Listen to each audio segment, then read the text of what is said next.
the giant person perhaps. Sophie stared across the misty moonlit street. The giant, if that was what he was, is wearing a long black cloak.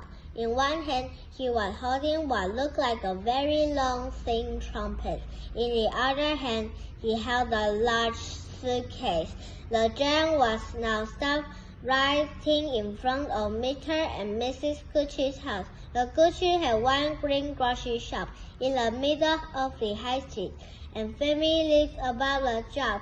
The two Gucci children slept in the upstairs front room. Sophie knew that.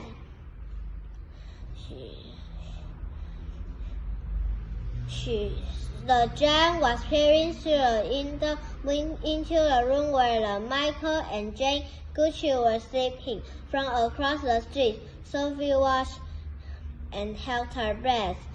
She saw the giant step back a pace and put the suitcase down on the pavement. He bent over and opened the suitcase. He took something out of it. It looks like a glass jar, one of those square with a screw top. He unscrewed the top of the jar and poured it through the trumpet into the end of the long trumpet sticks. What could she saw Sophie was trembling. She saw the giant step back. She saw the giant standing up again and put the suitcase and poke. She saw the giant standing up again, and she saw the giant poke a trumpet and open window of the upstairs front room of the Gucci children, where the Gucci children sleeping. She saw the giant take a deep breath and he blew through the trumpet. No noise came up, but it obvious to Sophie that whatever been beamed through the jar, but now being beamed through the trumpet into the Gucci children's bedroom. What could it be? As the giant withdrew the trumpet from the window and bent down to pick up the suitcase, he happened to turn his head and glasses across the street.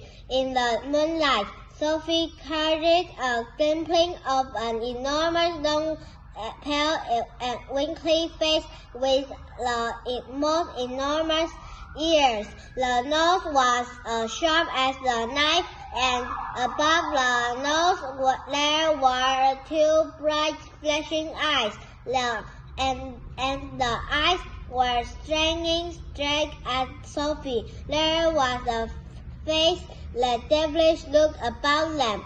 Sophie gave a yelp and pulled back from the window, and she flew across the damp jumped into her bed and hid in under the blanket, and there she crouched, still as a mouse and tingling all over. The giant person perhaps. Sophie stared across the misty moonlit street. The giant, if that was what he was, is wearing a long black cloak. In one hand, he was holding what looked like a very long thin trumpet. In the other hand, he held a large suitcase. The giant was now stopped right in front of Mr. and Mrs. Gucci's house. The Gucci had one green grocery shop in the middle of the high street, and family lived about the shop. The two Gucci children slept in the upstairs front room.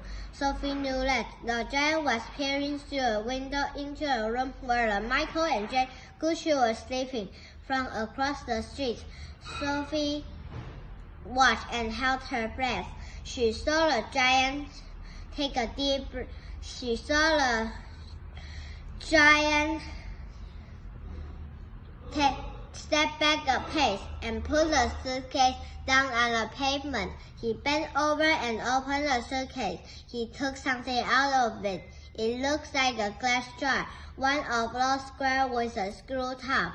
He unscrewed the top of the jar and poured it through the trumpet into the end of a long trumpet sings.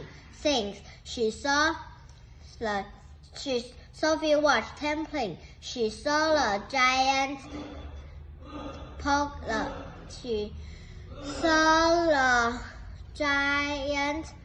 up the trumpet.